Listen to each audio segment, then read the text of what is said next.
ase yɛhyɛ kase bɔnase a yɛde ka nkwanhyia ana ɛhyɛ se ɛde ama wo na wɔbra DLFM kase bɔfoɔ yɛboaboa yɛn ho ne abɔ ɛde awuram ɛwɔ studio saa no ana yɛte sɛ ɛne yɛ mobile phone no so ɛsu sɛ kran ne nyina no ɛne sɛ yɛnsɛm tworo ne ɛwɔ no esi anamu ɛwɔ Northtown ɛne kyerɛ sɛ voter region portam hɔ deɛ wɔyɛ adwumanedin ɛde wisdom sɛdo ameda wɔbɔ yɛ amaneɛ sɛ ɔkɔgye abo akwanhyia bi esi anam se deɛ na asie wɔkyerɛ mu akwanhyia no nyina no asi ɛwɔ kura a yɛfɛ ne sɛ sɔkɔdɛtoɛ na ɛno no ɛyɛ kuro baako a ɛwɔ ho ɛne Enkra kwantempo no ɛso ɛwɔ ho central kuropɔn no emu ɛwɔ Fraumanta mu na akwanhyia no a asie no ɛyɛ Nissan minibus and registration number ɛyɛ GT 1002-17 na wɔnom kyerɛm sɛ car no ɛyɛ Senate 4 car na wɔn ɛkyerɛm sɛ wɔbɛda wɔhyɛnkane no wɔnam saa kwantempo no ɛso no mepacho ada yɛde video no ɛba bɛkyerɛ wo ɛwɔ Facebook no so na sɛdeɛ car no si ayɛ deɛ ɛnyɛ nwanwa sɛ wɔda sani atimi awuo na wisdom sɛdo ameda ɛkyerɛm sɛ kwanhyia no esi ɛwɔ danim na bus no ne registration number mesi so biem ɛyɛ GT 1002-17 a wɔkyerɛ mu a ɛyɛ Senate 4 car na deɛ nam so akwanhyia no bae no ɛne sɛ wɔhyɛnkane no amane bɛ no kyerɛm sɛ na ɛyɛ ɔno nko na wɔtemu nanso na wɔda ɛno nti mmirika a wɔdeɛ ɛne sɛ wɔhyɛnkane ani kum nti ana kyerɛ sɛ electricity pole a yɛsi nkwa no nkyɛn no wɔde kɔ wo so mu sɛ gyasa mepakyɛ ɔba Facebook no so a ɛne video no anada so na hwɛ sɛ de car no anim asi ayɛ no a akɔɛ sɛ alumia zo amomo a ɛno nti wɔhyɛnkane na monom hɔ no a ana tim kagya wɔto ayanom ɛwɔ ɛnseɛ ɛdoɔ mena wɔkasa apolisifoɔ atimi abɛfa ɛmu no a yɛde akɔkɔpie mu ɛwɔ whole government hospital mɔkyere a yɛkɔkɔpɛ no ɛyɛ kyerɛ sɛ yɛde kɔsie kakra na ɛmpanifoɔ ayɛ mu ɛhwehwɛ mu meɛnkɔ ahoma so wisdom sɛdo ameda ɛyɛ yɛn nsɛm twerɛ ni a wɔdi akwanhyia no akyi nampo esi wɔ n'anim wɔmmɔ mu ɛnkɔmɔ na ɔba yɛn Facebook no so a akwanhyia no ɛda so wei no ayɛ ne ho pictures and videos of inogan wohwɛ nhwɛ ana wi wani so a ɛnyɛ yie ayɛ awerɛhosɛm wisdom apɔm te sɛn yɛda nyame ase wadaw ma bɔ yɛn nkɔmmɔ akwanhyia yi a asie yi a ɛho videos ɛda yɛn Facebook no so no na wogyina ho na esi yɛ bɔ yɛn mu nkɔmmɔ ɛba ne sɛn yo me da wuti for so ase enani me ebo enfa ne sɛ one echo ewia we a na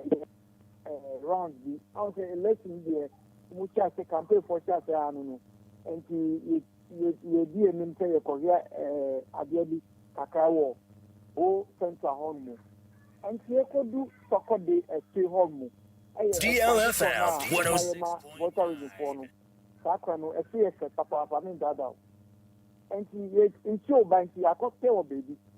enti wɔ ho na ka na atwam ɔkɔya na ejan se ka na ɔno wadan nehu akɔbutu ɛna police ni ba go say na ka we den na yɛ no enti etumika kɔdu hɔ na ani enyan enti ɔdi ka no ɔn sɛ ɛkwanya double road enti sɛ dual road or dual carriage road saa na mo fɛ no enti ɔfi ɔno finka ɛkɔ ho anaso finka ba ho so far right side no ɔba ya na wadan n'anim abɛsi akɔnkran yɛni na de kɔ a ɛba ne mu a ɔdi ka no na sisi polo na ɔdi n'anim akɔbɔ no ewa na ka no ada hɔ yɛbɔ mɔden asɛ bɛbie ka na yi driver no nyinaa yɛntumi bie nti wɔda fɔ so wɔ hɔ na ɛyɛ fɔm so wɔbɛboa yɛ na yɛyi driver no bra deɛ yɛ no wani sɛ ade ne tiɛ no yɛafrɛ ambulance for more than 1 hour mo amba hɔ yɛfrɛ a ɛte baabi ade ne tiɛ ɛkɔdu baabi a ambulance wɔ no ɛnwa ɛkyɛ paa na bi 20 minutes or 15 minutes ɛsɛ nya ambulance wɔ hɔ yɛafrɛ mo ama ɛna afrɛ servicefoɔ so no yɛmfa ne sɛ 1 hour time ansa na ɔmo so mu ba hɔ na ne nyinaa ti no yɛabrɛ ansa na yɛayi brɛ a yɛfiri kaa no mu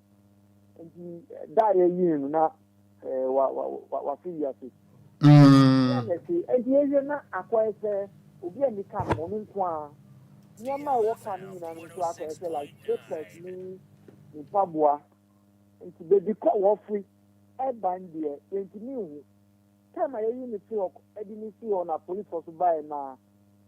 Senate force baako bi baeɛ ɔde pika bi baeɛ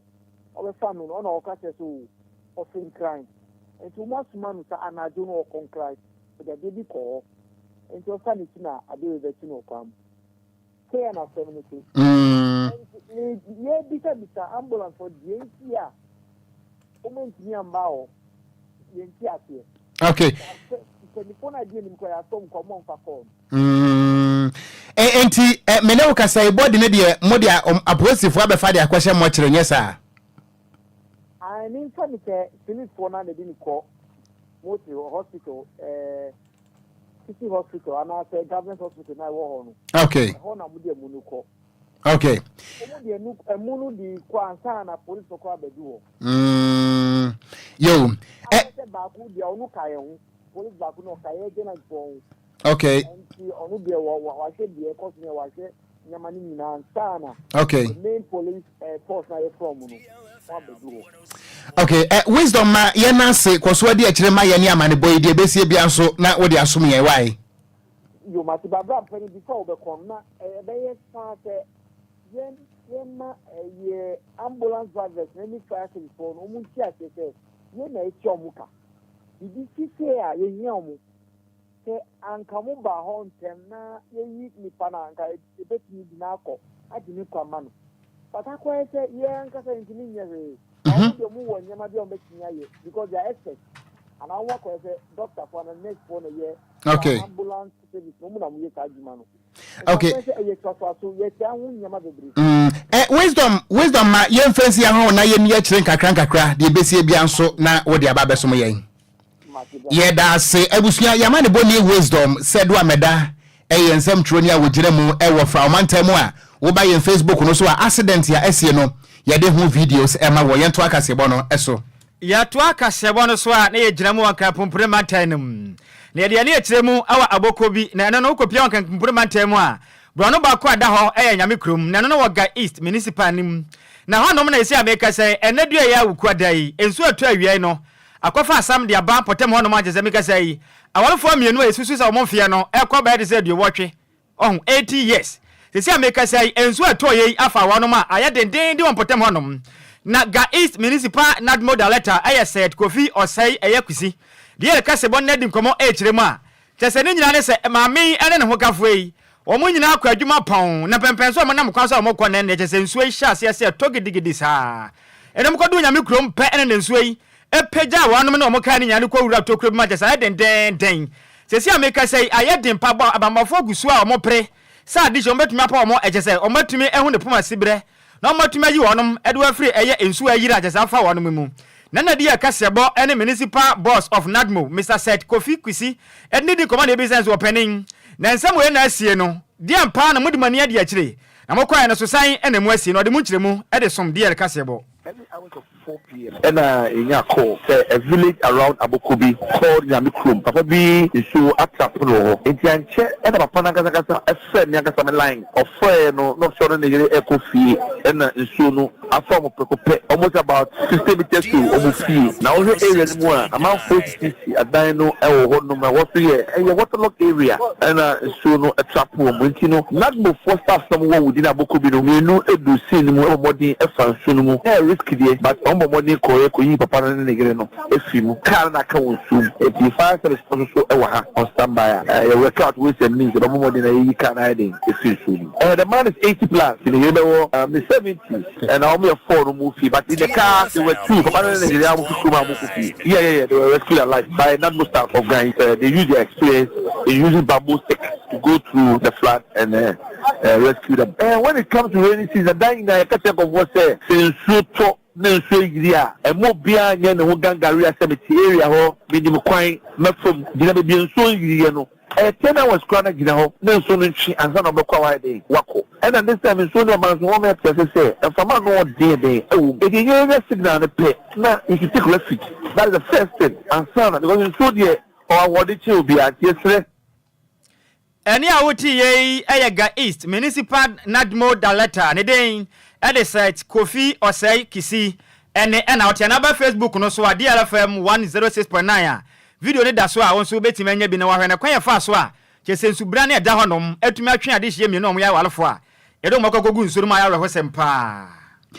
Yanto anyuma no sia kase bo no so yen free ga east na yemonwram e kire woni enkopie mu e wo lojokuku a na teshi ene ne mpotamo ana yedro na mene wo kasa yiso wo so branta mo a etoye enanwumre e won krabompre mantam de adiboni o akwese obenyom wo si asem bia hwinimi ahame wo my Ghana ha no mo ayete da bia meka me se enkran ha de se obi tena ne dem adwonso ediguku bam ebehwegu abonten a ebefa nipa enu nti ensu a atono se wo piem e wo teshi ene ne mpotamo a eni school adan eni banking horse sadan so adan sorry dan nyina no eso atimi apepa akire se abegu kwam se twaton na ade ba ko ewo mu eni se wo hwe aso da bi a eno ewo teshi ene ne mpotamo a ye di video no e beto so ama na so watimi ahwe bi na wani boso a aye no ho pictures and videos of imogan wo hwe ana wi wani so a enye yie ne nyina no se wabra aso da no so pa aye no sa bre na ka bi etwam eni ebua no se akokọ ne kantan a Chesenka odum adwumafo no amamu a ene nka wo kwan so a eno no na wehosam a esi ye no mene wo kasa yi eya MC awo no wogina mu ewo lojokuku constituency eya Mordecai Akwashi wone nsam twofo de nkoma kirem se ewo mu se wa ha no de aba na nso de mpanefo ba ye ne se ye pampataku ansa ne yetu abere kirefo eno nti ombehwe na edan hodo eso apa de Yesu ku adan de ye banks ne nyina no so wo mo atimi aboso na emom de ate ne se ebe go through a procurement process if we say a ban sika ne yakwakwagye enti se susu box a kwa ya do nsa tumu eno nti eno ne betimi amadwumadi a wo mo ebedie no etimi ache kakra na so wo mo hwani mu se ebre se mo no aban betimi ri sika ba ama school dance se so etimi aba no wo mo etimi aboso foforo se de beye a school for no so wo mo ebetimi akwa wo no esuku naja bank for no so etimi ayadwuma wo kirem se kopim se bank ne yebebo so no enya de se wo mo ebetimi ayadwuma anunti wo sere pa se ebrewe edura na Ghana for so mo amotempote wo no mo so motimi ahwam so yie ade ba ko wo mo ene se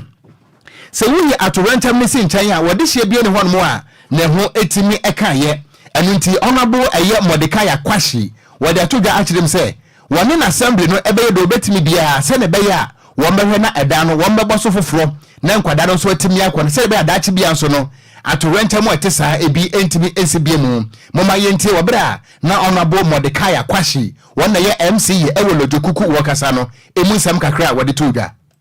I saw the wind and I kind of suspected that by the time it ends, some things would go wrong. So when the rain subsided a bit, I came out to inspect what had gone on. And so the first thing I saw was the car. The roof that fell, it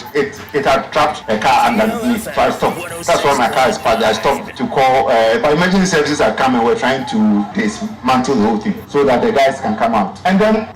this was the school, and sometimes issues happen. So from there, I came here to inspect. And I found out that the roofs had gone off. And so, but I'm doing the inspection. So the place where normally when it rains, where we get a lot of trouble with the roofs is at Silent, the cluster of schools down there. So actually I'm on my way there to also go and inspect it. But I stopped there and I've called my works team to come out and do the inspections now, so that whatever remedial work, we can start almost immediately, so that the children can come back to school. Oh yes, it has the after school for 3 days. We will start this work if subject to here it is the roofs here have gone. Careful because we are still not in a safe. Anything can happen. Yeah. Enti ani ayeti yeyi eye MC ye awon wo gina mu ewo lojokuku kropo no emu enkrapompede manta mutation mu asam ana meken ene onabo ana daso a wo kasa na ba ye Facebook no so nso a de wo so brantam ene wo so frama jampan trudu eyeye ewo tation mu ano so no video no edaso a wo so betimi ahwebie eno nti wo hwa edom no gina ho no a eye asore dan ana eso apa eso no nyina pagya ana cars na etwa mu no ebebu a wonu mu se etwa atum sese bio wato kenten ade abutu akokɔ no saa pepepe anete enu nti ahyenkafo wo betimi adase amade achen tie na enu achi no ana nsam trofo kwa so busa eye MC se onabo osusu se ede ne beba ama aso dan etesa ene bank etesa eye mu no enye edan dada eso betimi atu abeto fom twatum saa na wo chirim se say proper engineering entimi ankom de obroni aka ne say due diligence no onabo Mordecai Akwashi kire say wampanifo amfa anya dwuma enu nti ele no won be se so won boda no so fofora assembly no be kwakoye inspection ahwe se bibia de dem ansana bank no any school adan no say nipa betrem anase won trem no ebre so a ane ebekire. Clearly something didn't go right, so the inspection team are here to also do that investigation. As for that one, we will leave it to the church. We are doing this because it's a school about the church. You have to. Our focus was on the dismantling so that the car would leave and everything be safe. Now that has been done, the school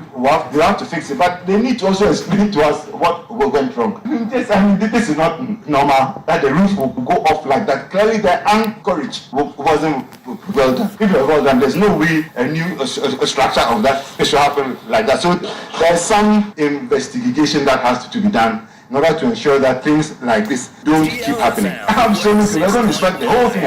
thing again, to be sure that when they resume the work, we won't have this happening, because the rains have only just started, and if this is going to happen every time, then we are in trouble. So there's a whole investigation that will have to happen before they are allowed to continue. It actually blocked one lane of a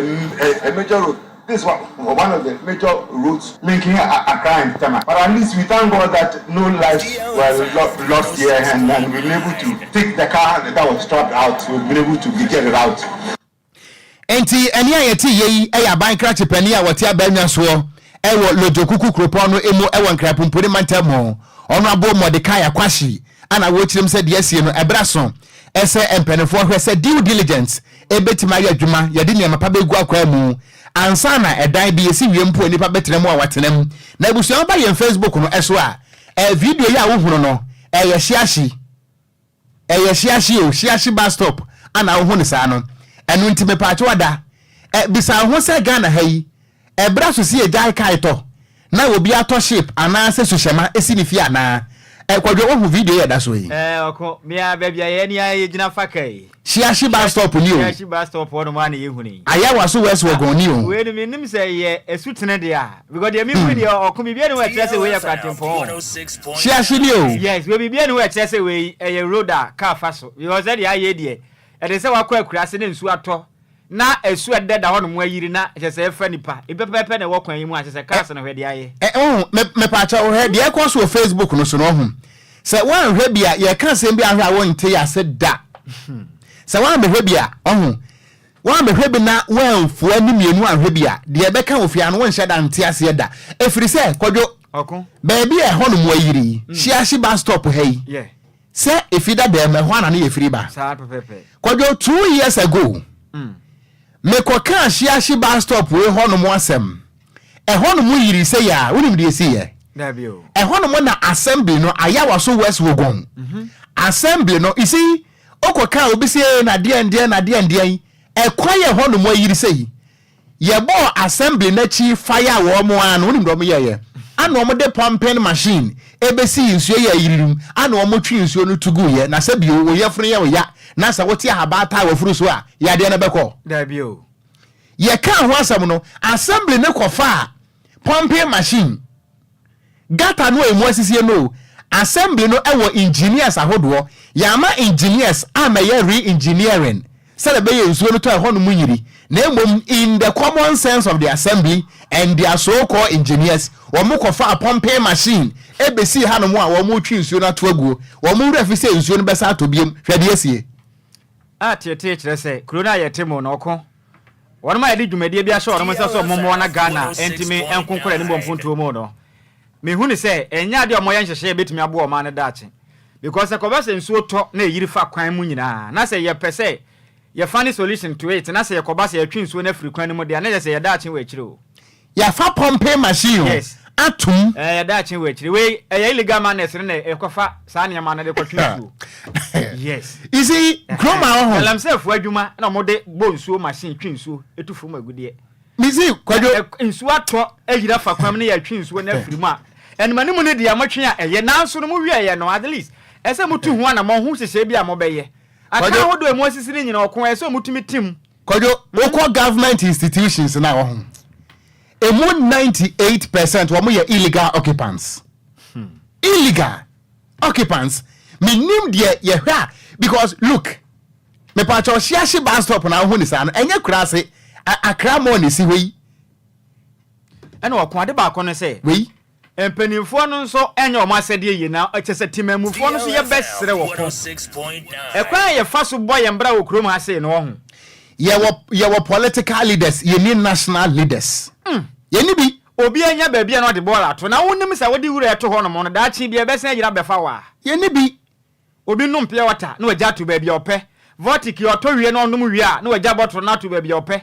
na tumi ye ball a woni fie di tu kan be jati kontimpom okɔde ba bi free ana eye me yase emrofo no wo mu hu sa de we nyina bi and so still Ghana for mpanimfo kɔbɔ besia ne ye sa de ama wo no I'm telling you masa se wo bɔbɔ besia wo me ho na se wan fa besia bɔ no a mmɔbra bia no a wo tena ba me mfa ma wo sana woni botae but wo mo nso no e ka wo mo konanka abibifo se bia da ne mo a on sa no mo hu ye yo e ko mo konanka yankoya ni mu da sasa de se bosia no nsi hu ka ho enye na wi akire ya e ka ne tirime ya na mo bagie adwapade aboso yi because if indeed say wo mo pe Africa Ghana mpuntu a eni kwa se nkomode besia we omode ma Ghana fo da say wo bi twampa hu ne say Ghana nie the capital of Accra and I said the capital of Ghana enie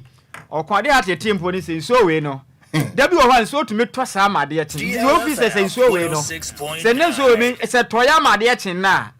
anka Accra de minim de besi because so we no me nyini se to be de say 4-5 hours mpo eni se so we tumi to ya amade ate ya nke kuro yen ba bi mfa o ensu ye to ye na endru 2 hours o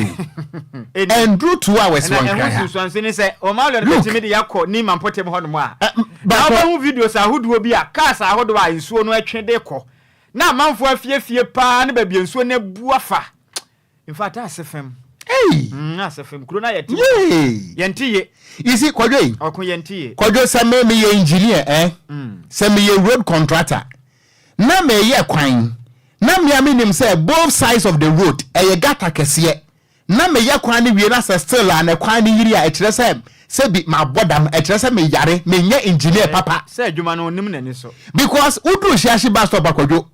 both sides of the road e golf house anymore say amana kese da ho meboa kese da ho pa ana other side of the road baby ECG for e hon so gata kese da ho yes enti contractor ben ana in his own right sense of mind wo be ye kwan amada particular place ho no mo yiri e wa bra wo betima direct all the slopes to the main gutter Enquiries tria kai ka samienko okon yetwa kasebo no so ana ye body awura mu awodom kuma e wa mra sebadwam mo kasa ye kirema no manim na danko akufu ado ana afi ono kasa na be de akire Dr. Mahmoud Bawumia wona montena se nyanhye pa betumi abo na kasoa ana afi nso eye wi ni ba kwantempo no betumi afa ne solution de ato so free say enso kakra bi abeto bia abeso fom se ko na kasoa ne maram kwantempo na enso ayira fa wona ma adehye enye ba bi mfa adehye atu kwan afa mpotem ho no mo de enso kakra beto bia na mutumi dido ahwere ba de wo ho anksa na matumi akwa mu fie mu na dom kuma na e kasa na mu kire mu se manim no oha hodo ade bra mpotem wo fo no ya pa free say ana na watwekure atwa amanyi kasoa adehye bra kwantempo ro so no na nya de na ya asem kuma akura no wo kire mu a emperifo wa bonten ka so mu yi akwan pa o yes of road just ye bu akwantempa yi akwan pa mu da wo se hren na so ka bompre mantem man kasa ye nkran ana fi wini ba akwantempa so de aba enso kakra beto bia na enso yira famafo na no na emra na just omo friends am trafo na omo kasa ye na eya dom kuma masebadwam no wo ma no ba no dini Dr. Kasel atoba forsen one san trafo kasa na o ka kire omo se o enmanim no abama no homaden se obetimi ayehye ahodo obetimi aboa na koba se kwantempa wa edawi ni ba na afenso kaso akwan no so no ha dwen ye pa afenso interior minister wa momaden se obetimi ama posifo akwan no so free say enso no to inconveniences ade ba kwan no so no ahomete papa teso wo se ka na bi nkwa na bi aba na ade hya ho hyehye wo no mpotem ho no ma enya de obetimi aboa kwan senten no manim no momaden empesi ka bi mfansi ho no se kaso na afenso wi ni ba kwantempa no omutumi se sia kwan na adehye fa kwan no so no wonom ho intimenta wonom emra to forsen oni semtwefo kasa no emu nsem Kaswa and Winneba, you can spend as long as 5 hours, and it is becoming a nuisance to passengers to the extent that sometimes you have to burn fuel unnecessary sitting on the traffic. Our concern is not the project. Our concern has to do with the adequacy of measures that should be put in place for pedestrians and passengers to be able to access the road. And that is why the ranking member is saying that we are worried because on a normal day, you don't expect someone to complete a 33-kilometer road within a period of 5 hours. It is becoming more of a nuisance than what it is. So we are calling on the minister responsible for roads and highways to adequately provide diversions so that ordinary Ghanaian will be able to access the corridor easily, because it's costing all of us enough time and a lot more money, and it should be done immediately. Aside that, we are also raising concern as to how this contract was awarded, the amount of money involved, and the fact that this contract was awarded without parliamentary approval and in flagrant violation of Section 33 of the Public Financial Management Act. We are hearing that one section of the road is in excess of $120 million,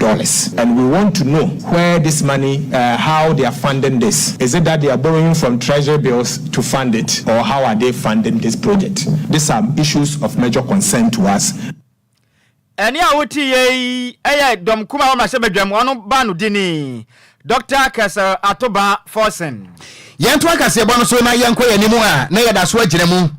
ewo Ghana ye mra hye bedwafie na emra hye bedwani a wote abanwa so ede ema wo manfo ne ade hye wonom ewo North Town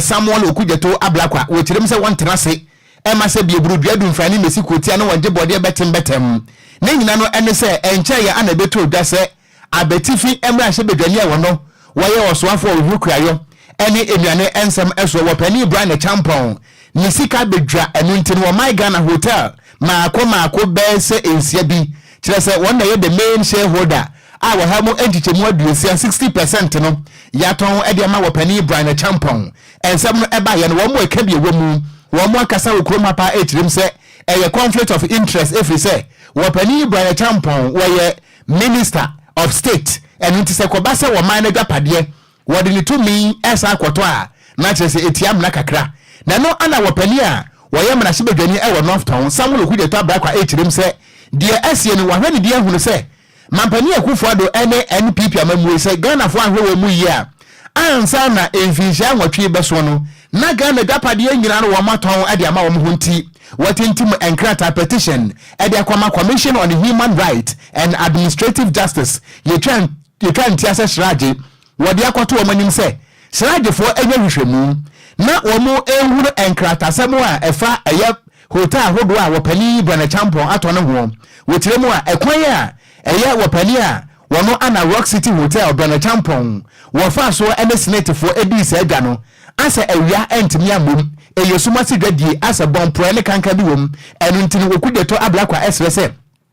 ankashraje fo no enye hwehwemu pa enu ntimi no kasai watintim enkrata no wadeko na saa enkrata sam no ebe mu no ana eku a ye fa wo mo ese wo mo eye anti corruption group ye fa no citizen coalition wono mo so kirem se anamono a wo pani eye Samuel Okudjeto ablakwa etu no wo mo so etachire pa efise kwan a senate fo afa so ede o my Ghana gapade ni nyina no ama Brian Champon wo dwene ho a wonte ase Dr. Kwadwo Asante wo ye pani pa na so wo ye leading member ema eye citizens coalition wo bra woni nsɛmtrofo edi enkomo no wo kirem a na eho behia SS radio fo so eye hwehwemu akwachiri na die nti enam so a wo my Ghana gapade akodi bakofo nsɛm no somehow the urgent need to secure a fully committed management team to reverse the challenges of these parastatals and stop the hemorrhaging that continues to blight our prospects for economic recovery has not dawned on those who have been entrusted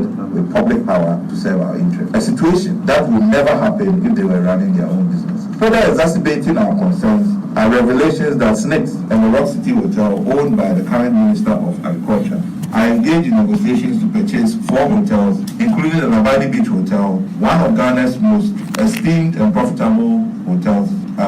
in Ghana. One may ask, what is the public interest justification for a decision like that? And where is the minister raising the resources to acquire these assets? We welcome actions taken by Mr. Okudjeto ablakwa in his petition to Shraj as it signals an important step towards addressing this issue. We also welcome the intervention of organized labor, TUC and CROSSA, as owners of the pension fund. Indeed, everyone who pays slate contribution should have an interest in this matter.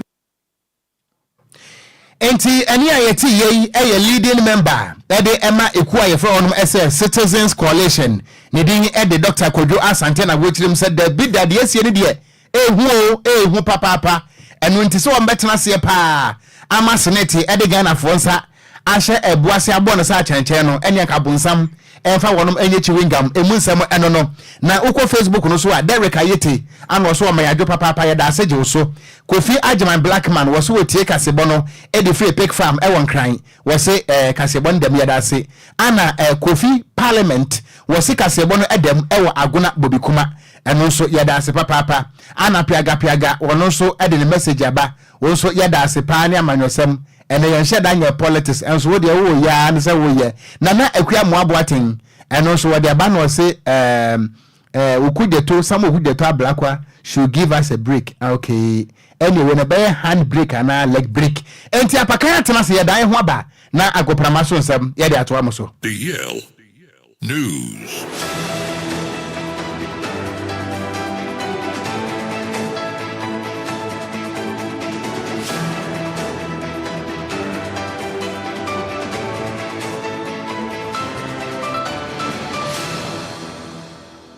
Ebusia yebesamo bibiala jon amo bibiala kwaba ediba deal 106.9 FM kasafidie so ene ukwade nwumre no nsia kase boy so mreredu sa gudie mo nsama wo so abusia ya boabo no no yede besomo na woni ekọ ene ne ba ewa gudie mo nsampi na na egu yan pron so a yede eba bedan Ghana gudie mo nsamo a and of course nkrofon close de latest any exclusives no ena ya boabo ni nyina no na nwumre yede eba besomo mi amede nsam na ba no edi ameje so no eya yesu ano de share apakan GH the Blessed King in 10 times so busia minsi fam na mention semana se emfam fifi emfamaria mention se emfam fi Ghana national under 17 yetwanitia friend the Black Starlet of Ghana na wafu zombie under 17 cup of nation no eguso ekoso e Ghana na enrawram e group A ona omo second game na etoja o my aye friend Beni ekojiji o ma no ewi achira Ghana ya chi o ma bom kapapari mienu a omo entumi ante na after the game no Laie Kingston our head coach Adema the Black Starlet no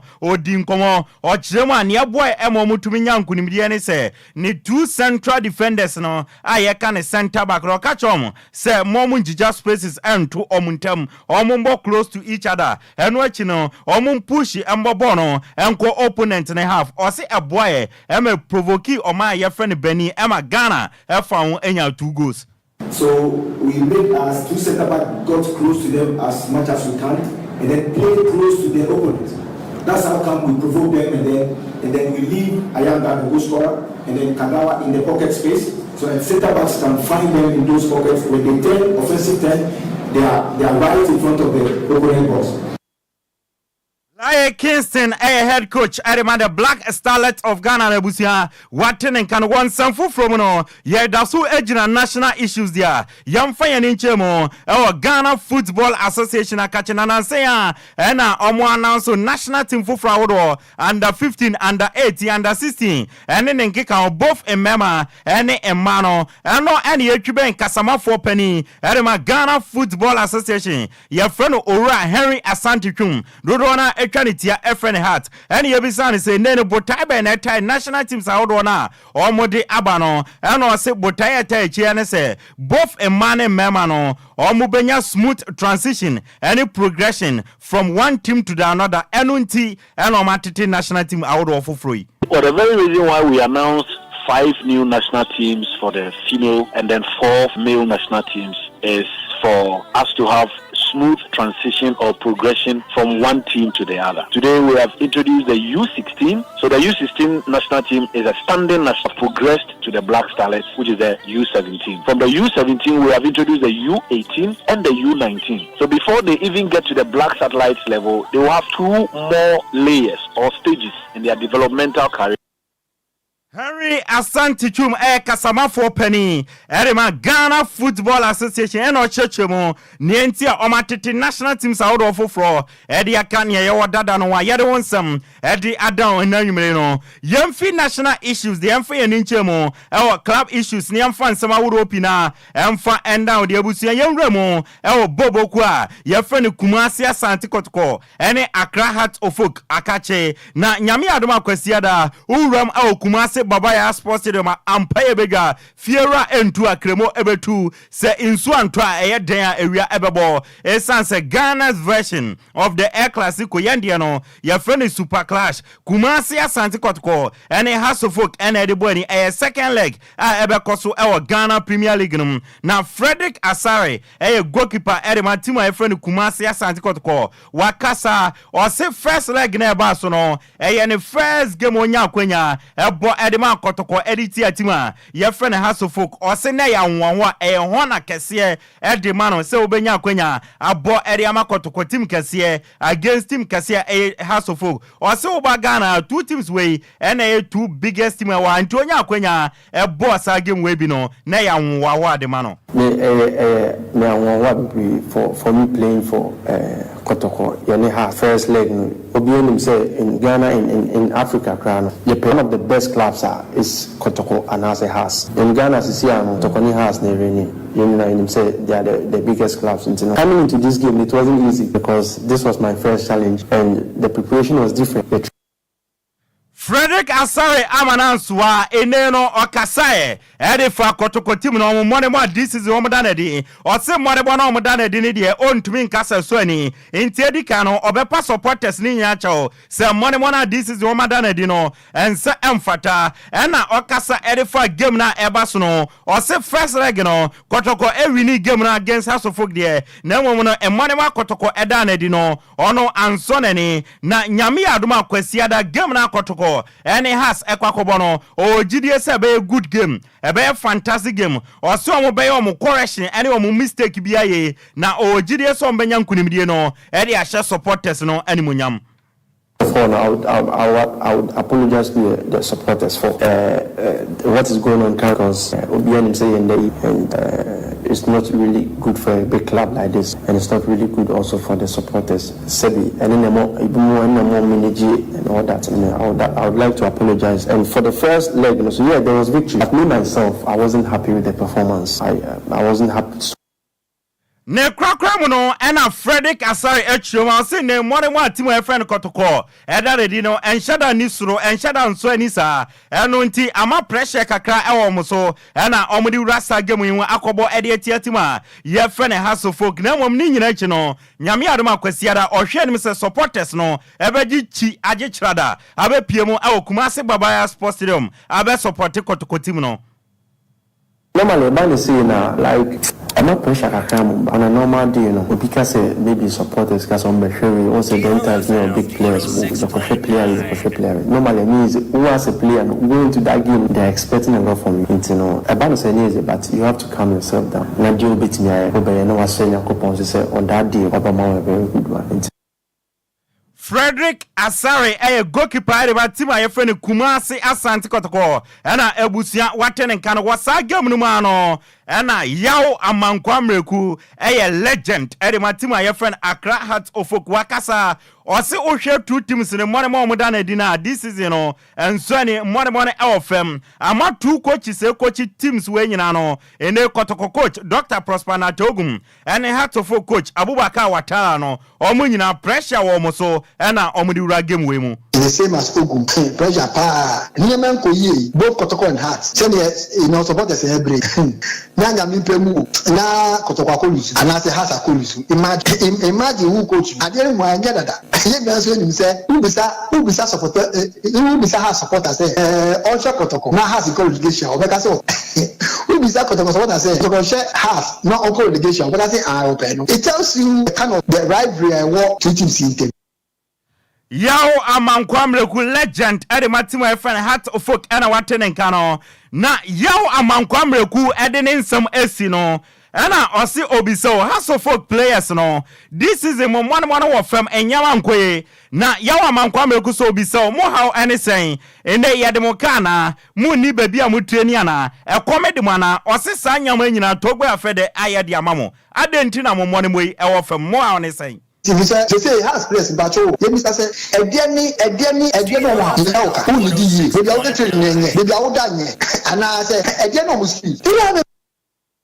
Enti asempa etia yaw amankwamreku ana watene nka no na yaw owusu former player Matima ya fene Kumasi Asante Kotoko ose nyame adoma kwasi da no ohwe anim se Kotoko ebebo good game against him ya fene Hasofok no matwa so ahye has na boa ma supporters no omani age Every Sunday the Kotoko Kotoko good game no she ha for bibiano good game na o sha ya ha your supporters energy o ti se kwa no ya see according to what I see about the yes but ayo support the solution ayo so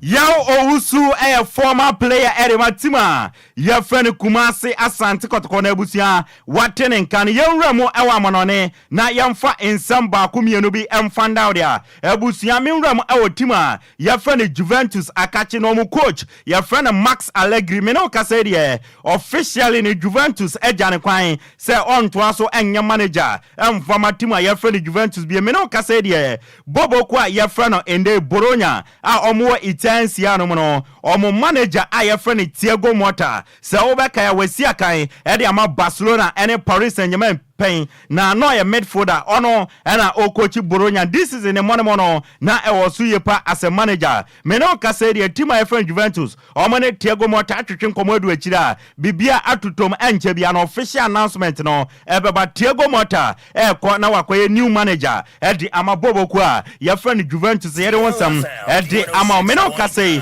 bobo kwa friend Ayas amu Netherlands no omo so omu ni coach ni amete ene so makopiem of France Italian manager your friend Francisco Farioli no omoni OJC Nice agree terms bibia manager nenso any Ayas boboko no oma agree terms oja boboko a your friend OJC Nice wo na wakwakwa your manager ede amaboboko a your friend Ayas e Netherlands ya the one some edema UEFA Europa League final no etodwa in 7 p.m. ya and a final no ebas wa Aviva Stadium referee it's Van Kovac of Romania ne kodi Atlanta and a bio for Leverkusen and the bonny 7 p.m. and a game no ebas wine and a UEFA Europa League this season at the scene na so mre ne krabia and a ebechrebusu enyina we so na gudie mu nsema ye bobo no na nwumre edebe down no yemfa ensi na sofa no entwa so emfa ma me amede gudie mu nsema edebe no dia meje so no eya yesu ano de share apakanji the blessed king over to you okojabo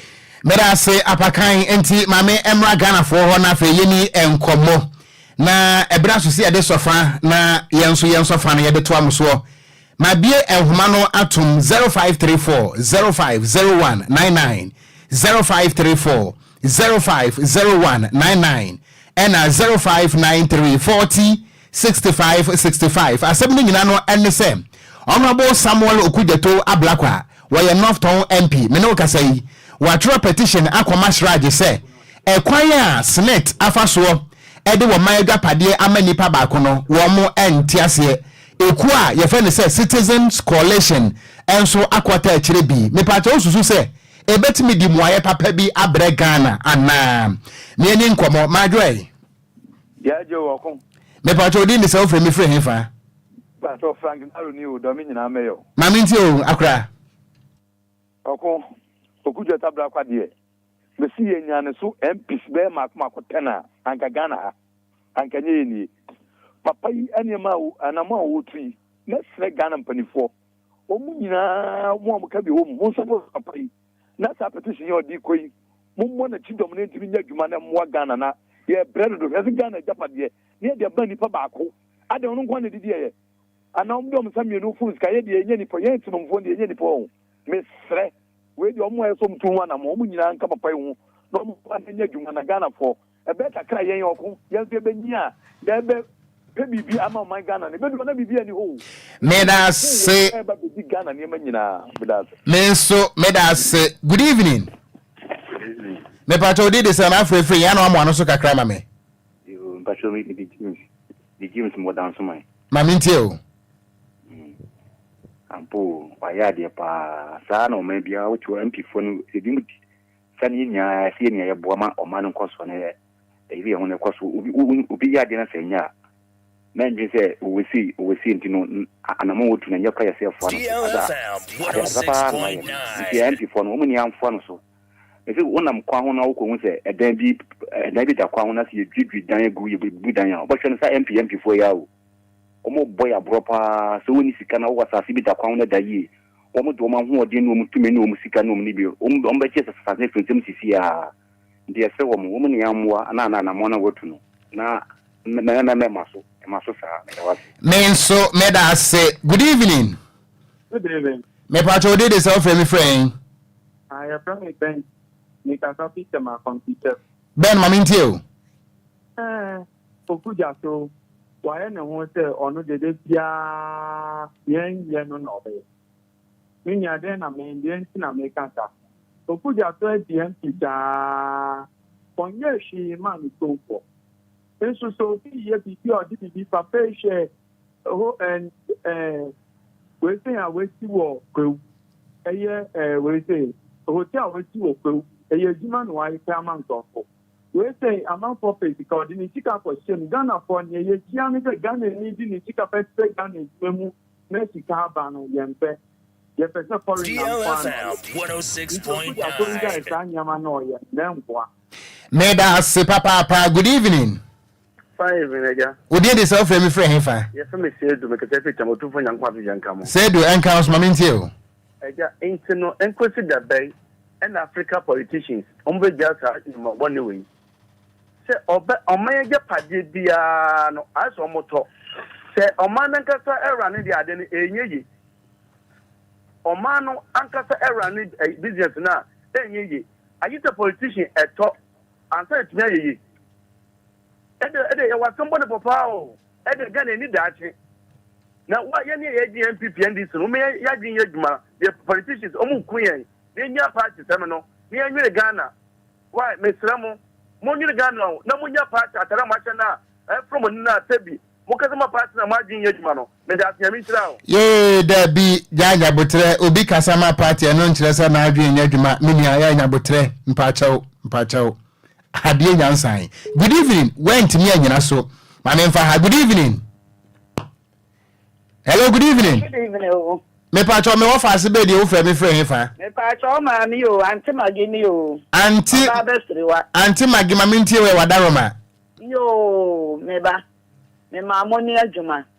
Na momo no ne America ne se. Eye bra champon. Woni owo lensia woni abrofo ka bom ye adwuma. Enti se bibi wo ho na no so se ekia na so betimi abeto aye ne yie ama Ghana fo na nyamu adwuma ya enka me de mi hu fidi e wo fi sa ba adwuma no ya de ma wonwa wonwo di ano wonwa se no wonwo nya ne yie sika ne ya che ne ya di na we kodi ni nsam a ho na betimi akodi sika na di atenti na rollers ba obeto on ya na ni bi ma de ne yere ne enkrofo ne wonwo hu atamanka Ghana for the Shishani Munkwa. Shishani Munkwa. When you are Meda say Auntie Maggie. Good evening. Good evening, Offa. Me want fast baby. Offa Patrol, I said Abigail. Mbacho, Maminti Abi. Okay. Offa, Emma Moy not sure the choir the pa. The coin is for more my. I didn't ask to be here, baby, no more margin, no more their town when you say. I didn't know no one that you know, I didn't know one to that. But baby, I said the one you posted, Bruno, and I said, over to Togana Japadi. I didn't know more before moment. No, I did. And I know Japan and Yabako and any mean. Prayer plans, yeah, Nipa Bako, no idea about it. It says, Janine, no, yes, Nipa. Into me, no, or Papa not showing the common yard in part. Into your mutushi. No more the crew. Meda say 0534 050199 0593 40 65 65 sofa na yen sofa ano ena ma wo hena pakan emu ye ha madwe Eja Offa. me offer sibe ni Offa fulela ni mfesi santo mamintie we Your father then a Ghana from Bejaya Brody. I had an abaco for officer de Ghana for Japade di show bottom. A then a bayo. Campaign for no movie a mobile cacawati. A movie a mobile caca near bread. Aben, Omo wasoro no nkwa ma mo dwene omo ho. Ya e wo fom ha de ane no mo dwene ye ho kakra ofa. Omo ye mabo afi na Ghana for ye bre obi beti ni fifra na ba akofo aje agunu botom de. Ya ofa. Ya pa. Medase yetia santofo nyina wentimi nyina so enyamia mamemfa ha good evening Ofa me ofa asebeni Ofa majo mejo so Ofa mbajo ho te se ewrade adome ho ye Ofa onu okujo to abrakwa Dabi senior Ofa me pato nim mbajo so ya kan ni wadaroma Pacho me ya santini pa kan. Okay, nti sasa ntiri na se wo ka se ono a mpacho enhyada nye kasa papa what was here. Ento de kan wansem na yenyi wono ni mfiri ho because e ba ne sa no a enye kasa papa. Ofa me twisan. Me da se afi me ni nkomo. Nti a me kasa no, ono na tiso akobeye. Onya kasa de nti a wo kasa na it means de o kan no on twensan wadaroma. Ono na tiso akobeye. Into Nyanya Oyeno. Any returning no Oyeno. Okay. Me da se me pato ye me last caller I meant to me Fabio my joy. Yeah, no. Me pato did this offer me friend. Friend also what this Legon. Me pato ma minti osu. Onim ne ya efe Ghana 40 ase ne se. Enye se Ghana japade wo na ade na enso apa. Eno ase wo ho. Na ebikure bo man ne ka. DLFM 106.9. Yeah, I'm a Ghana for you, Jumaya. I don't know, Cafe, and I trauma when you are because I don't know when I Ghana Japan. If you found to Hawk, almost serious. A buying school, Obercobiani, a dear man for I is so private school. You can add him on motor. And he said, Aben, every year, informal private one on your name. I don't know Ghana for every year. In politics, name why. Tell me any now. Menso medase enti abusua yentime fa afrefo no ebiem yebre no anso na yemfa seda ema DJ Omarion wono ana wode ekọ Facebook no eso akra yedase aseda etoso no so nkoma wo Ghana ni mu amofra ye mu amontimi amfre mu amo test ye mu amontimi an test ye na me wo fa ase lady an wo si jai kase bono edem wo ho na de aka ne nyina so wo bokojo samia kutia pa serious one but watchna ye bebie ekutia no nyina mu so ahu enti lady ase bibia hye ye de mo enti akenkanfo mienu edia meje so eye gangster cat ya mitenkura wako jiabo okran mene insuraba kwadwo samibi ya da tiefo nyina se ene ahwefo nyina se ama mo nyina mu eni tia ogiyen oboja yeso a DJ Hitman wadi awoso ebeto amoso fiti sabre kwapem se